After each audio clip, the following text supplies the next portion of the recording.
क्या आप जानते हैं कि इतिहास का सबसे अमीर इंसान कौन था? वो थे मंसा मूसा, माली के महान सम्राट। आज माली को हम अक्सर गरीबी और संघर्ष से जोड़ते हैं, लेकिन एक दौर था जब ये धरती सोने से लबालब थी। सोचिए, 1324 में मंसा मूसा मक्का की हज यात्रा पर निकले। 60,000 लोगों का भव्य काफिला, ऊंटों पर लदा हुआ सोना। मूसा ने रास्ते में इतना सोना बांटा कि मिस्र के काहिरा में सोने की कीमतें कई सालों तक गिर गईं। कभी माली के पास दुनिया के आधे से ज़्यादा सोने का भंडार था। आज जब हम माली को देखते हैं तो मंसा मूसा की कहानी किसी फिल्म जैसी लगती है, लेकिन ये हकीकत है। माली की मिट्टी में आज भी वो सोना छुपा है और उसकी कहानियों में आज भी अमीरी की झलक मिलती है।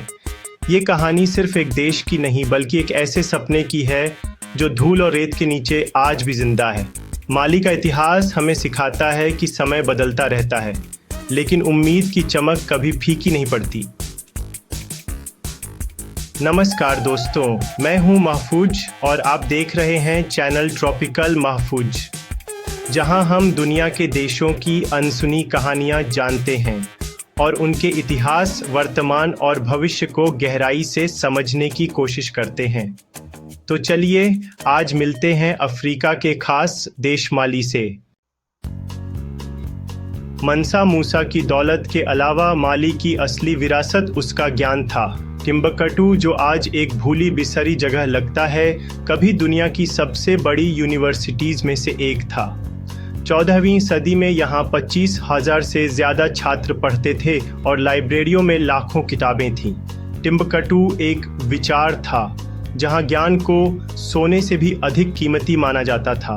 यहाँ के मदरसों में खगोल, चिकित्सा, कानून और दर्शन जैसे विषयों पर चर्चा और बहस होती थी।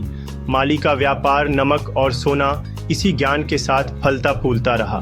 समय के साथ व्यापार के रास्ते बदले और माली की चमक धीरे धीरे फीकी पड़ने लगी। फिर भी टिम्बकटू की रोशनी आज भी उसकी इमारतों, किताबों और लोक कथाओं में जीवित है। माली का सुनहरा युग समाप्त हुआ और यूरोपीय शक्तियों का प्रभाव बढ़ने लगा। 19वीं सदी के अंत में फ्रांस ने माली पर कब्जा कर लिया और उसे फ्रेंच सूडान बना दिया। माली के लोगों को अपनी ही ज़मीन पर मजदूर बना दिया गया और उनकी पहचान छीन ली गई। फ्रांसीसी शासन ने समाज, भाषा और कानून सब बदल डाले, लेकिन माली के दिलों में आज़ादी की चिंगारी हमेशा सुलगती रही। दूसरे विश्व युद्ध के बाद आज़ादी की लहर माली तक भी पहुंची। मोदिबो कीता जैसे नेताओं ने लोगों को एकजुट किया और 1960 में माली ने आज़ादी हासिल की। लेकिन आज़ादी के बाद भी गरीबी, अशिक्षा और राजनीतिक अस्थिरता जैसी चुनौतियां सामने आईं। अब माली एक नए संघर्ष के दौर में था, खुद को फिर से स्टैंड करने की चुनौती के साथ। आज माली गरीबी, जलवायु परिवर्तन और आतंकवाद जैसी गंभीर चुनौतियों का सामना कर रहा है। यहाँ खेती करना बेहद मुश्किल हो गया है, बारिश का कोई भरोसा नहीं और सहारा रेगिस्तान लगातार फैलता जा रहा है। आतंकवादी संगठन युवाओं को गुमराह कर रहे हैं। स्कूल और स्वास्थ्य केंद्र बर्बाद हो चुके हैं। वहाँ न तो बिजली की सुविधा है, न ही पीने के पानी तक आसान पहुँच।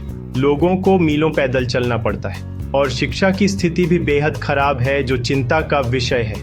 इन तमाम मुश्किलों के बावजूद माली के लोग जिंदा दिल हैं।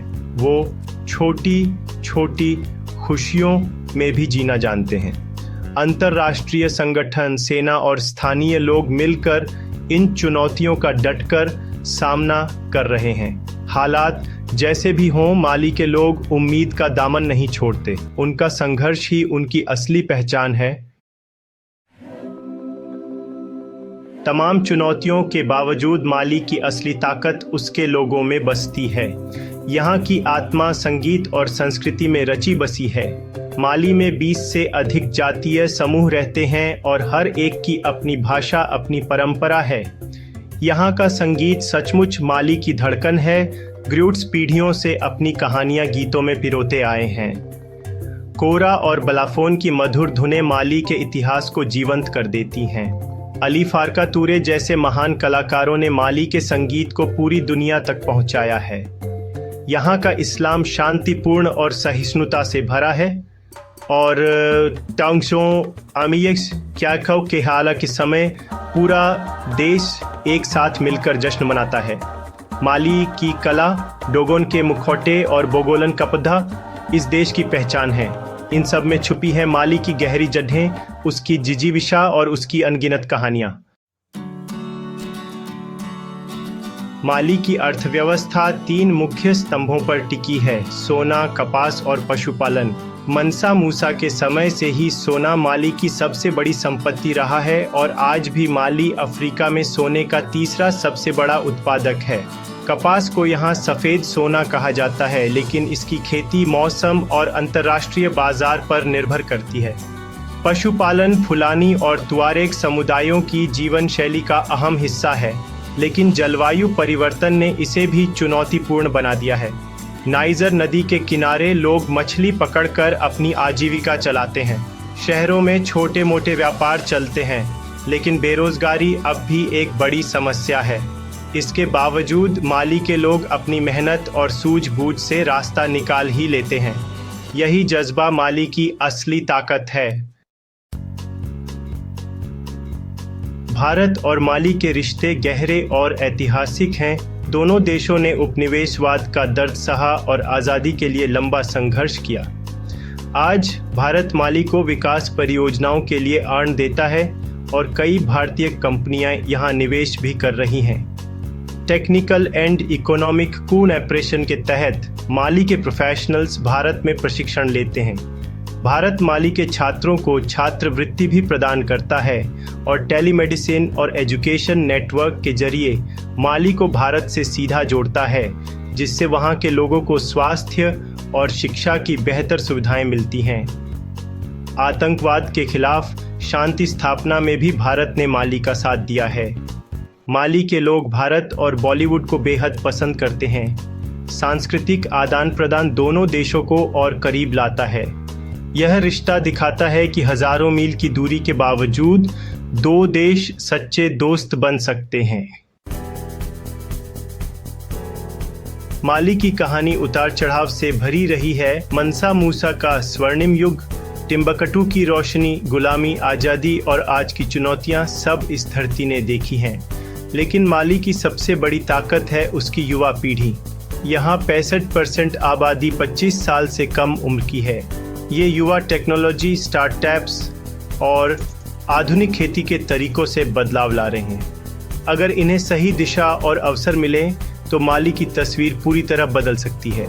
माली के पास सोना, लिथियम, सौर ऊर्जा और पर्यटन की अपार संभावनाएं हैं। माली के लोग, उसकी युवा पीढ़ी और मित्र देश उसे उम्मीद की राह पर आगे बढ़ा रहे हैं। एक दिन नाइजर नदी के किनारे शांति और समृद्धि का नया सवेरा जरूर आएगा। तो दोस्तों, ये थी माली की कहानी। एक देश जो कभी सोने की खान था और आज बदलाव की राह पर है। उम्मीद है इस वीडियो से आपको माली के बारे में कुछ नया, रोचक और सोचने लायक जानने को मिला होगा। अगर आप भी डिजिटल दुनिया में जानकारी साझा करना और दुनिया को समझना चाहते हैं तो चैनल ट्रॉपिकल महफूज को सब्सक्राइब करना बिल्कुल न भूलें, क्योंकि यहाँ मिलती है दुनिया को समझने की एक नई नज़र।